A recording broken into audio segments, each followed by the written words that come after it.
واشكروا لله إن كنتم إياه تعبدون. وقال النبي صلى الله تبارك وتعالى عليه وسلم: من أكل الحلال 40 يوما نور الله قلبه وأجرى بنا ينابيع الحكمة من قلبه على لسانه. وقال النبي صلى الله تبارك وتعالى عليه وسلم: من أكل الحلال وعمل في سنة أو كما قال النبي صلى الله تبارك وتعالى عليه وسلم. میرے محترم پیارے بھائیوں، اللہ تبارک و تعالیٰ نے انسان جو بھی کام کرتا ہے اللہ تعالیٰ نے ان کاموں کی خاصیتیں رکھی ہیں. ہر عمل کی کوئی نہ کوئی خاصیت ہے کہ انسان جو بھی عمل کرے گا اس کا زندگی پر اثر پڑے گا. ایک انسان زہر کھاتا ہے تو زہر کھانے کا اثر ہے کہ انسان کو موت آئے گی. اور مختلف اطباء اور مختلف ڈاکٹروں نے اپنے پیشنٹ کو یوں کہتے ہیں یہ کھانا ہے یہ نہیں کھانا، یہ کھانا ہے یہ نہیں کھانا. جن کو ڈائبٹیز کی تکلیف ہوتی ہے ان کے لیے الگ کھانا ہے. جن کو بی پی کا پریشر ہے ان کے لیے تم تیل مت کھاؤ، گھی مت کھاؤ، نمک مت کھاؤ. ذیابیطس والے کو کہتے ہیں کہ تم میٹھا مت کھاؤ، کہ اس کی زندگی میں اثرات پڑتے ہیں اس کے اجسام پر، اس کے جسم پر. لیکن یہ ہو سکتا ہے کہ ڈاکٹر نے جو کوئی بات بتائی اس کے خلاف بھی ہو سکتا ہے. اللہ کے نبی صلی اللہ تبارک و تعالیٰ علیہ وسلم نے جو اعمال بتایا ہے اللہ تبارک و تعالیٰ کی طرف سے، ان اعمال کا اثرات کا یقین 100% ہے کہ انسان نیکی کرے گا تو نیکی کا اثر ہے، گناہ کرے گا تو گناہ کا اثر ہے.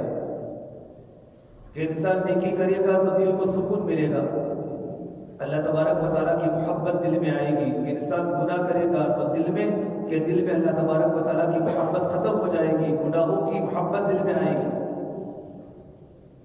اسی طریقے پر میرے بھائیوں، انسان جو کھاتا ہے اس کھانے کا بھی اثر ہے. انسان جیسا لقمہ کھاتا ہے اس لقمے کے اثرات انسان کی زندگی پر مرتب ہوتے ہیں. امام غزالی رحمۃ اللہ فرماتے ہیں اگر انسان حلال کھاتا ہے تو حلال کے اثرات مرتب ہوتے ہیں. انسان حرام کھاتا ہے تو اس کی زندگی اللہ تعالیٰ کی نافرمانی میں چلی جاتی ہے اور اس کی دعا اللہ تعالیٰ کی بارگاہ میں قبول نہیں ہوتی. ایک اللہ والے سے پوچھا گیا کہ دل نرم کب ہوتے ہیں؟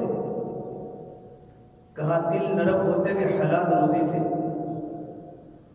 سہیل بن عبداللہ تستری علیہ رحمہ فرمایا کرتے ہیں اگر کوئی انسان یہ چاہتا ہو کہ اس پر انبیاء و صدیقین کی نشانات ظاہر ہوں، صدیقین کی علامتیں ظاہر ہوں، تو اپنے کھانے میں صرف پاکیزہ رزق کو تلاش کرے اور اللہ کے نبی صلی اللہ تبارک و تعالیٰ علیہ وسلم کی سنتوں کے علاوہ کسی سنت پر عمل نہ کرے.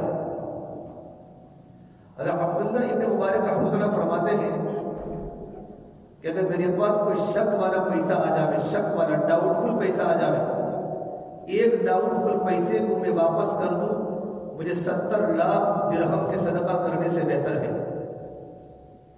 ہمارے بزرگوں نے، ہمارے اسلاف نے کمانے میں اور خرچ کرنے میں بڑی احتیاط رکھی ہے. اللہ کے نبی صلی اللہ تبارک و تعالیٰ علیہ وسلم کا ارشاد ہے کل قیامت کے میدان میں انسان جب تک 4 سوالوں کا جواب نہیں دے گا تب تک وہ آگے نہیں بڑھ سکتا. کیونکہ جان بھی اللہ تبارک و تعالیٰ کی امانت ہے، مال بھی اللہ تبارک و تعالیٰ کی امانت ہے. اللہ تعالیٰ نے انسان کی جان کو، انسان کے مال کو اللہ نے جنت کے بدلے میں خرید دیا ہے. جان ہماری نہیں، مال ہمارا نہیں. جان اللہ کی دی ہوئی امانت، مال اللہ تبارک و تعالیٰ کا دیا ہوا امانت. ان اللہ اشتری من المؤمنین انفسهم واموالهم بان لهم الجنہ. تو اللہ تبارک و تعالیٰ جب امانت ہے تو امانت کے بارے میں کل قیامت کے میدان میں سوال ہوگا. لا تزال قدم عبد یوم القیامہ حتی یسأل عن 40. کہ آدمی کے دونوں قدم اس جگہ سے نہیں ہٹ سکتے جب تک کہ انسان 4 سوالوں کا جواب نہ دے. سب سے پہلا جان کے بارے میں سوال ہوگا عن عمرہ فیما افناہ. اپنی زندگی کو تم نے کہاں لگائی؟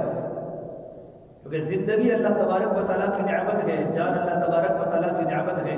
تو تم نے اپنے جان کو کہاں استعمال کیا؟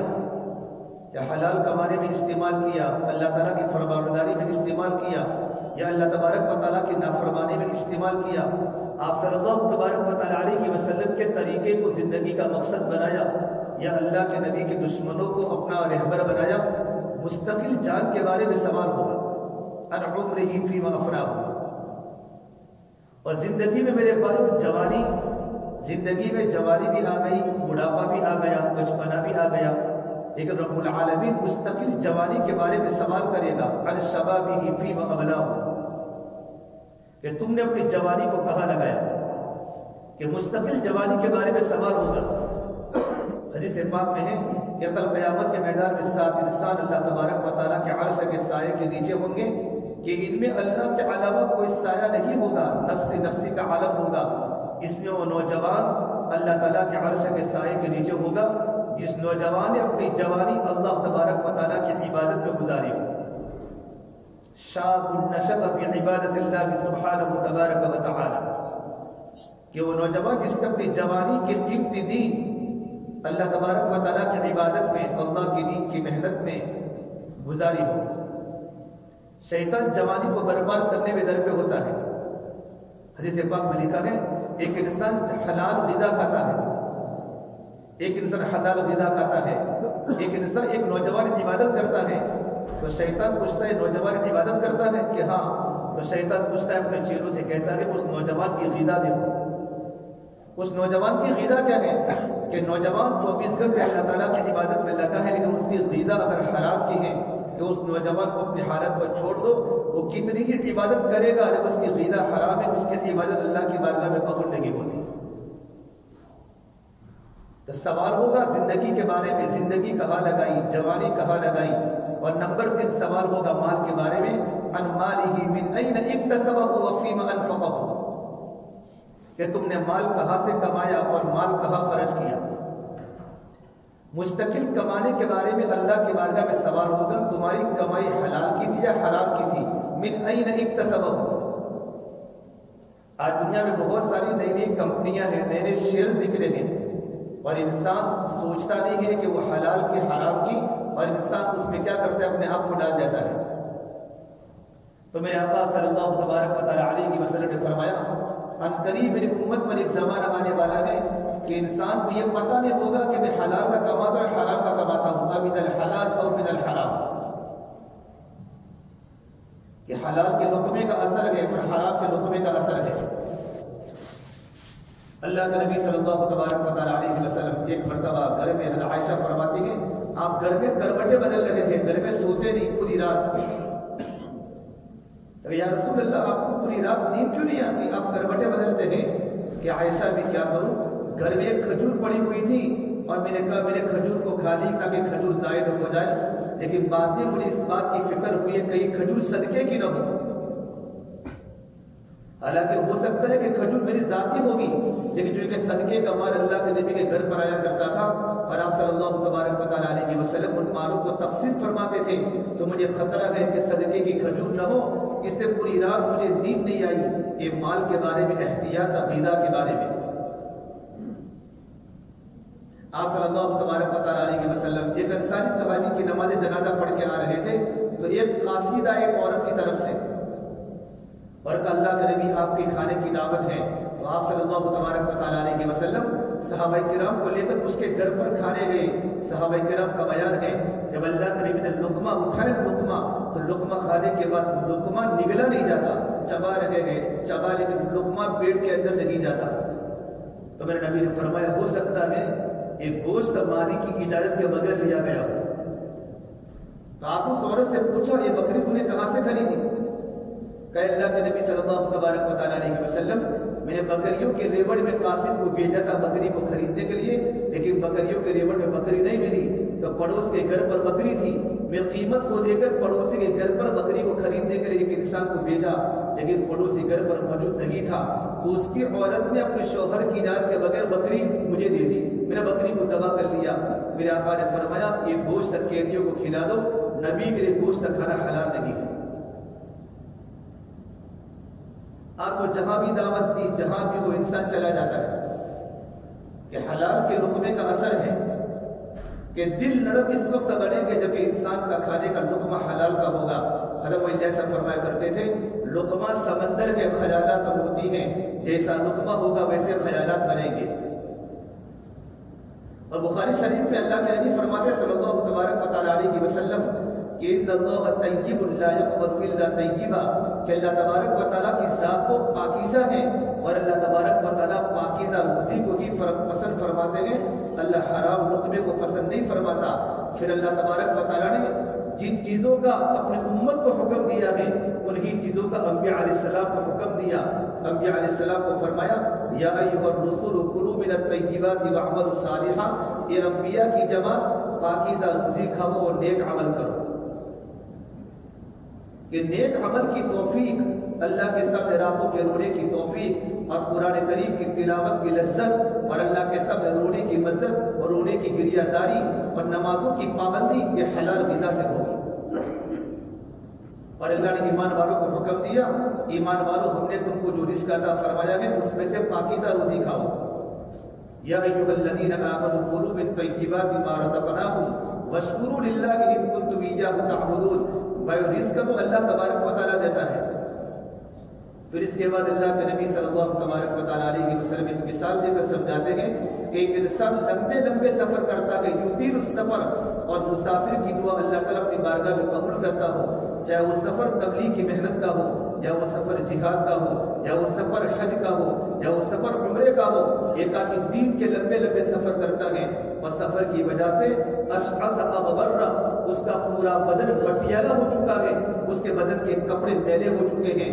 یمد یدیہ الی السماء، اور اللہ تبارک و تعالیٰ کے سامنے اپنے ہاتھوں کو اٹھا کر یوں کہتا ہے یا ربی اے میرے پروردگار میرے گھر کا ماحول کیسا ہے، میرے بچوں کے پاس کچھ نہیں ہے، میرے بچوں کی منگنی نہیں ہوتی، میری بچیوں کی اولاد نہیں ہوتی، میرے گھر پر بہت سارے مسائل ہیں، ہمارے گھروں میں آپس میں ٹکڑے ٹکڑے ہیں، گھروں کے اندر بد اخلاقیاں ہیں، کشیدگیاں ہیں، گھر کے سارے پرابلمس اللہ کے سامنے کہتا ہے۔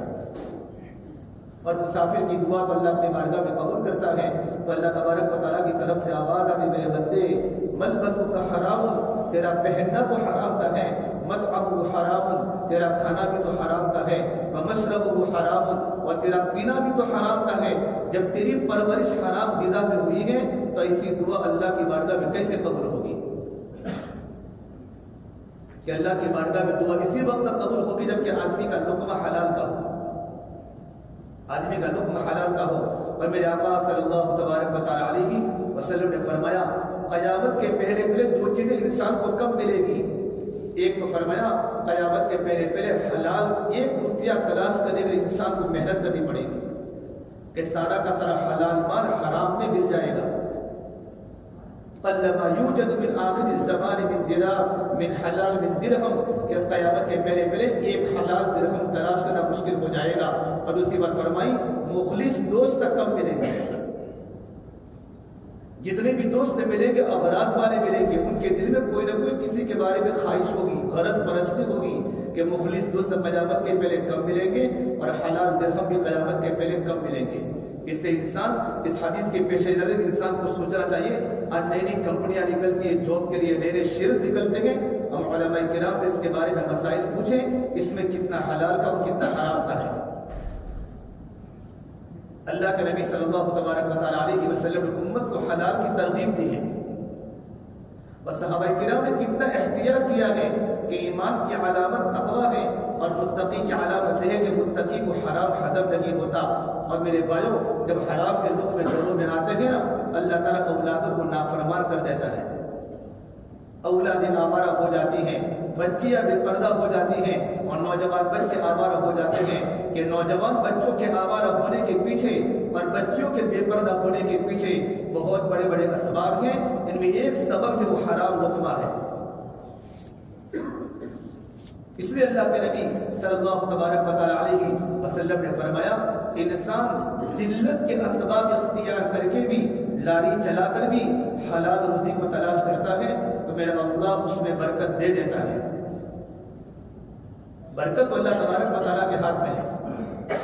آپ اسلام کی زندگیاں دیکھیں گے کہ کمانے میں کتنا احتیاط تھا۔ میرے نبی نے فرمایا الحلال بین، حلال تو بالکل صاف ہے، الحرام بین، حرام تو بالکل صاف ہے، لیکن کچھ چیزیں ڈاؤٹ فل ہوتی ہیں وَبَيْنَهُمَا مُشْتَبِهَاتٌ لَا يَعْلَمُهُنَّ كَثِيرٌ مِّنَ النَّاسِ بہت ساری چیزیں ابھی ایسی ہیں جن میں حلال کا بھی خطرہ ہوتا ہے حرام کا بھی خطرہ ہوتا ہے ڈاؤٹ فل چیز جس کو اکثر لوگ جانتے نہیں ہیں میرے آقا صلی اللہ تبارک و تعالیٰ علیہ وسلم فرمایا اگر کوئی انسان ڈاؤٹ فل چیزوں سے بھی اپنے آپ کو بچائے گا استبرأ لدینہ وعرضہ اللہ تبارک و تعالیٰ اس کی عزت کی حفاظت کریں گے اور اللہ پاک اس کے دین کی حفاظت کریں گے کہ اپنے آپ کو ڈاؤٹ فل چیزوں سے بچانا پھر نبی نے فرمایا اور جو انسان ڈاؤٹ فل چیزوں میں داخل ہو گیا جن میں حلال کا بھی شک ہے حرام کا بھی شک ہے اور اس میں داخل ہو گیا نا تو کیا ہوگا وہ حرام میں گھس جائے گا پھر میرے آقا صلی اللہ تبارک و تعالیٰ علیہ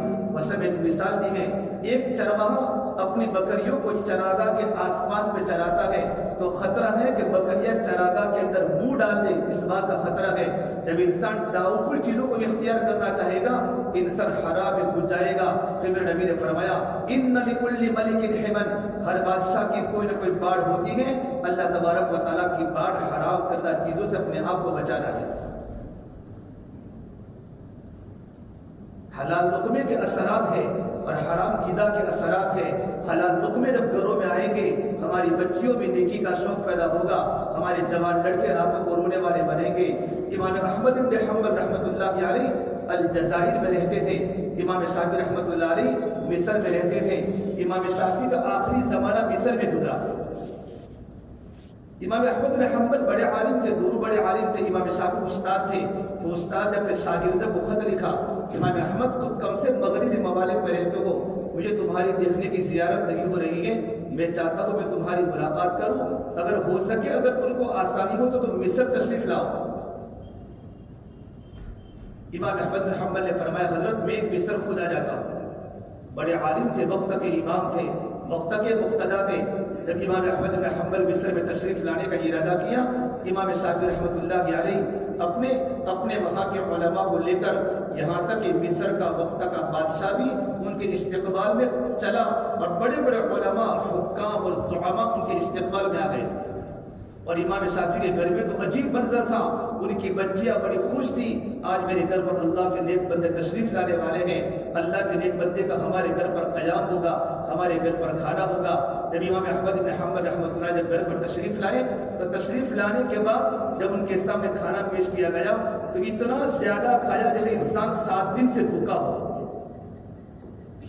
اتنا زیادہ کہ 7 دن کا بھوکا ہے یعنی کھانے پر ٹوٹ پڑے تو ان کی لڑکیوں کو بڑا تعجب ہوا کہ پلیٹ بالکل صاف ہو گئی ہے یہ تو عام انسانوں کا کھانا ہے اللہ والے تو کھانا کم کھاتے ہیں اور اس زمانے میں تقویٰ تب متقی لوگ بہت موجود تھے کہ اللہ والے کم لقمے کھاتے ہیں یہ تو پوری پلیٹ صاف کر دی ہے ان کی بیٹیوں کو بہت اشکال ہوا ابا جی آپ کو کہتے تھے ہمارے گھر میں تو بہت بڑے وقت کے امام آنے والے ہیں وقت کے بہت بڑے عالم آنے والے ہیں لیکن کھانا تو ایسے کھا جیسے بھوکا بھیڑیا کھاتا ہو امام شافعی نے کہا بیٹا تم ابھی زیادہ بات مت کرو میرے دل میں کہ میرے دل کے اندر بھی یہ بات آئی ہے لیکن چونکہ میں ان کا میزبان ہوں یہ بات میں نہیں کر سکتا ان کے سامنے امام احمد بن حنبل عشاء کی نماز پڑھے تشریف لے گئے اور جب عشاء کی نماز پڑھ کے گھر پر واپس آئے تو ان کی بچیوں نے گھر میں مصلی بچھا دیا اور لوٹا بھر کے پانی رکھ دیا تاکہ راتوں کو کچھ نفلیں پڑھنی ہو تہجد پڑھنا ہو یوں کر کے لوٹا رکھ لیا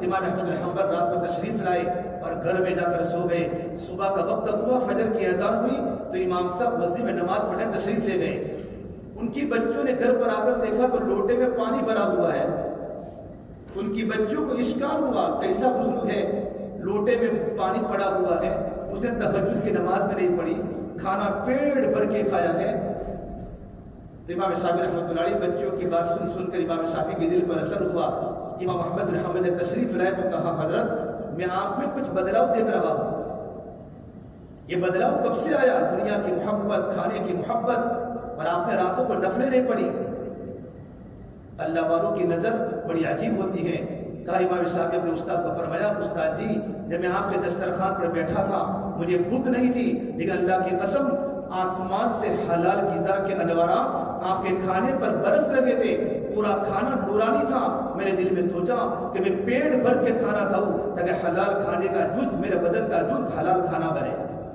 اس لیے نہ چاہتے ہوئے بھی پوری پلیٹ کو میں نے صاف کر لی تاکہ میرا بدن کا جز حلال کھانا بنے. یہ تھا زیادہ کھانے کی بنیاد. اور دوسری بات یہ فرمائی کہ رات کو جو تمہارا ایک حلال کھانے کے اثرات میری زندگی میں دو آئے, ایک علمی اور ایک عملی آئے. جب میرے حلال کے لقمے جب میں نے راتوں کو کھائے ہیں, مجھے رات کو نیند نہیں آئی. میں نے عشاء کے وضو سے تہجد کی نماز پڑھی اور میں نے عشاء کے وضو سے فجر کی نماز پڑھی اور پوری رات حلال غذا کے اثرات کی بنیاد پر میں پوری رات مصلی پر کھڑے ہو کر اللہ تبارک و تعالیٰ کے سامنے مناجات کرتا رہا. حلال غذا کے اثرات ہوئے. اور علم یہ فائدہ ہوا کہ حلال کے لقمے سے میرا قرآن کریم کی ایک آیت سے 100 مسئلے مستنبط کیے. 100 مسئلے میرا قرآن کریم کی ایک آیت سے نکالے. میرے دماغ میں اللہ نے علم کے دروازے کھول دیے. میرا دماغ علم کی بنیاد پر پک رہا تھا.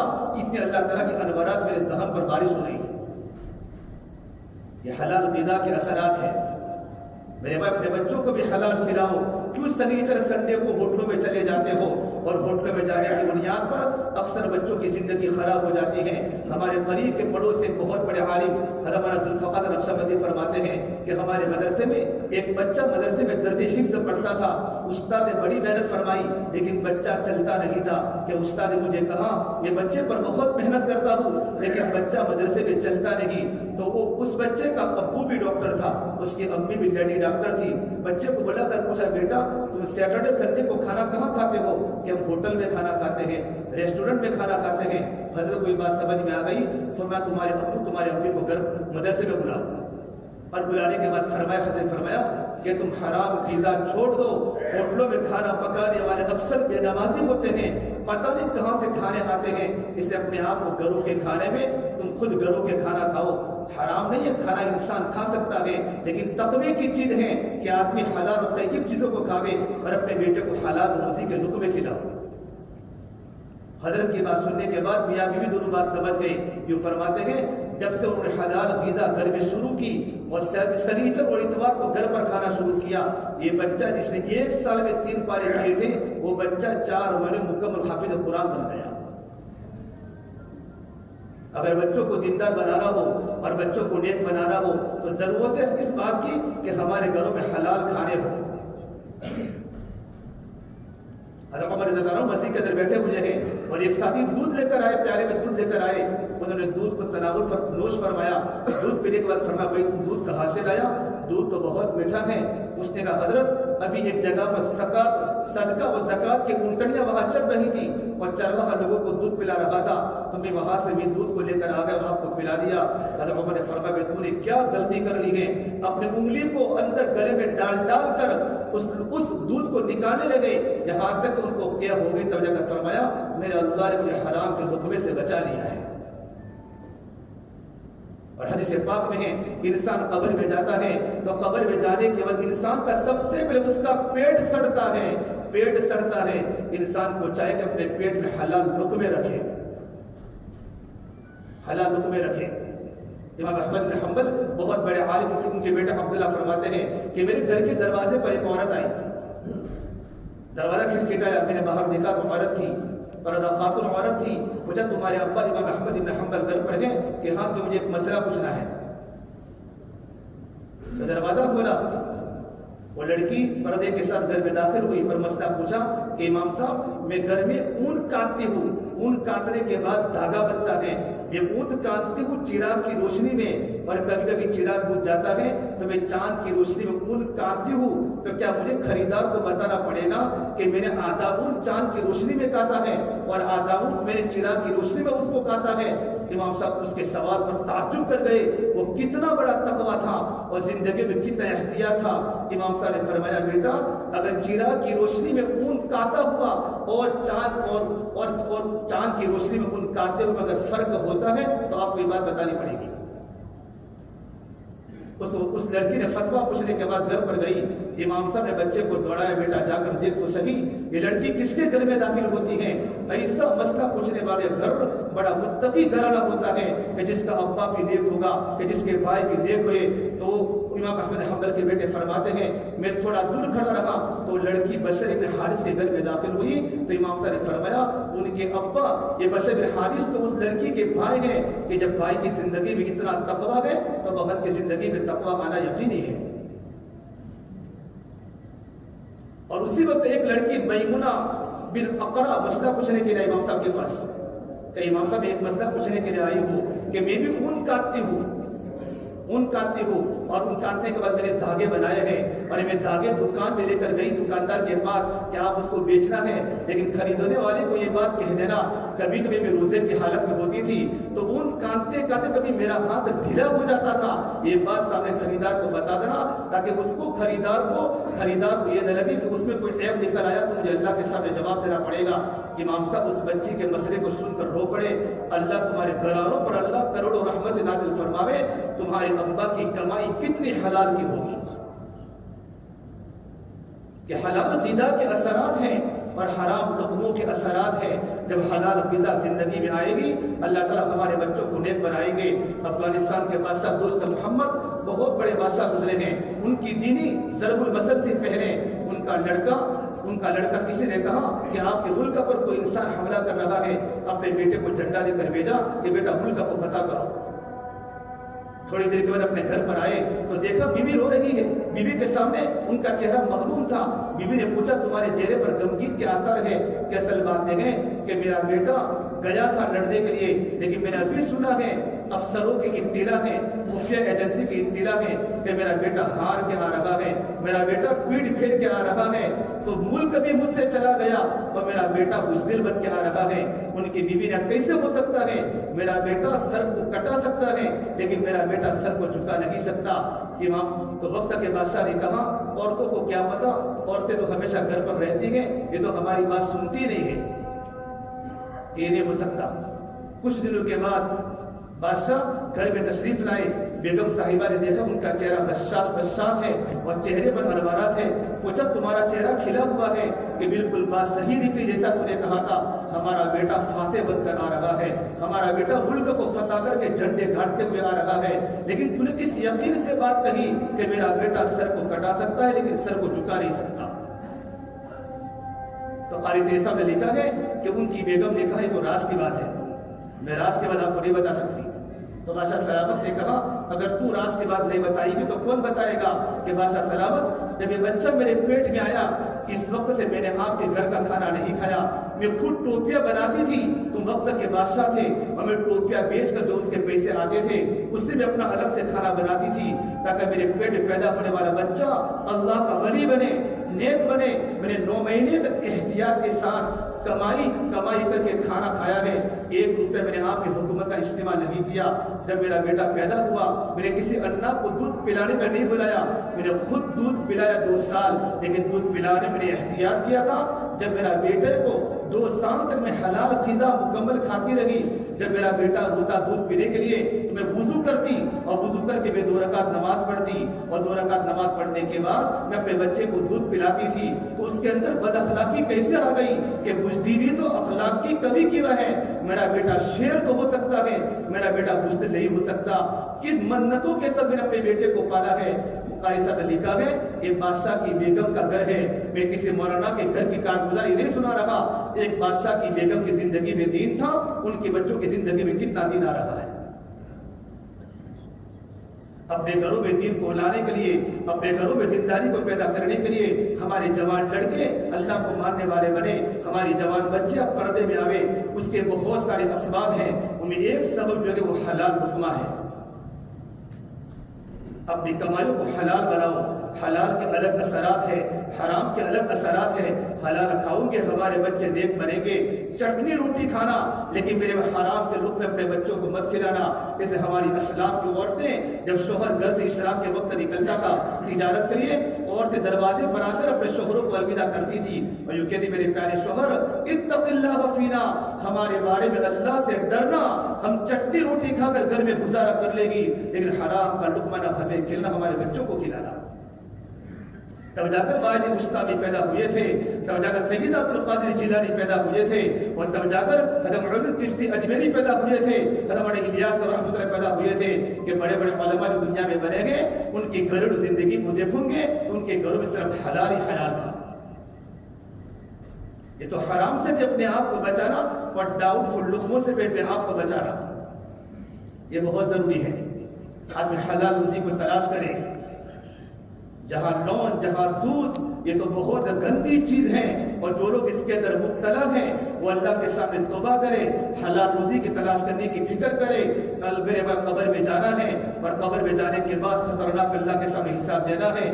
زندگی کے چند سال ہیں، چند سال کے بعد تو موت آ جائے گی، اور کل قیامت کے میدان میں بیٹا نہ باپ کو پہچانے گا، نہ باپ بیٹے کو پہچانے گا، نہ دوست دوست کو پہچانے گا. کتنا خطرناک قیامت کا منظر ہوگا. آدمی کے لیے ضروری ہے اپنی زندگی کے چند سالوں میں حلال لقمے کھاوے، جھونپڑی میں رہنا، حرام کے بنگلے مت بنانا، چٹنی روٹی کھانا، حرام کے گوشت کے ٹکڑے مت کھانا. اس کے اثرات اپنے فیملی پر، اپنے گھروں پر خطرناک ہوتے ہیں. حلال تھوڑا ہوتا کہ حرام زیادہ ہوتا ہے، حلال تھوڑا ہوتا کہ حرام زیادہ ہوتا ہے، لیکن تھوڑے میں اللہ برکت دیتا ہے، برکت دیتا ہے، اور اس کی نسلیں دیندار بن جاتی ہیں. وقت ہو چکا، میں آپ کو بات سمجھاتا کہ حلال غذا کے کتنے بڑے اثرات انشاءاللہ آئندہ جمعہ کو اللہ تبارک و تعالی ہمیں کہنے کی اور صحیح سننے کے عمل کرنے کی توفیق دے. لیکن آدمی بیان نہیں ہے. یہ جمعہ میں آنے کے بعد آدمی توبہ کر کے جاوے، اپنی زندگی کو بدلنے کی نیت کر کے جاوے. ایک بار جمعہ کو بیان ہو رہا تھا، ایک ساتھی جمعہ کے بعد میرے پاس آئے کہ مولوی صاحب میں اپنے بھائی کے درمیان کا تعلق کی 20 سال سے تھی، نہ وہ مجھے دیکھتا نہ میں ان کو دیکھتا تھا. اللہ کی بات میرے دل میں آئی، میں یہاں سے بھاگتا اپنے بھائی کے پاس جا کر گلے ملا ہوں کہ 20 سال کا دکھڑا میں نے ختم کیا ہے، اور اپنے بھائی کو گلے مل کر رویا ہوں. تو بھائی بھی میرے پیر پکڑ کے رونے لگا. میرے بھائیو، اللہ کی باتوں میں اثر ہے، اللہ کے نبی کی باتوں میں اثر ہے. آدمی اگر حرام میں مبتلا ہے، آدمی کہے یہ اللہ اور اللہ کے نبی کی باتیں ہیں، کہنے والا کوئی ہی کیوں نہ ہو، ہم اللہ کی باتیں سنیں، اللہ کے نبی کی باتیں سنیں، اور اللہ کی باتیں سچی ہیں، اللہ کے نبی کی باتیں بالکل سچی ہیں. اس میں ہماری دنیا اور آخرت دونوں صحیح بنے گی. اللہ مجھے بھی عمل کی توفیق دے. اللہ آپ تمام کو ان باتوں پر اللہ پاک عمل کرنے کی توفیق عطا فرمائے. وآخر دعوانا الحمد للہ رب العالمین.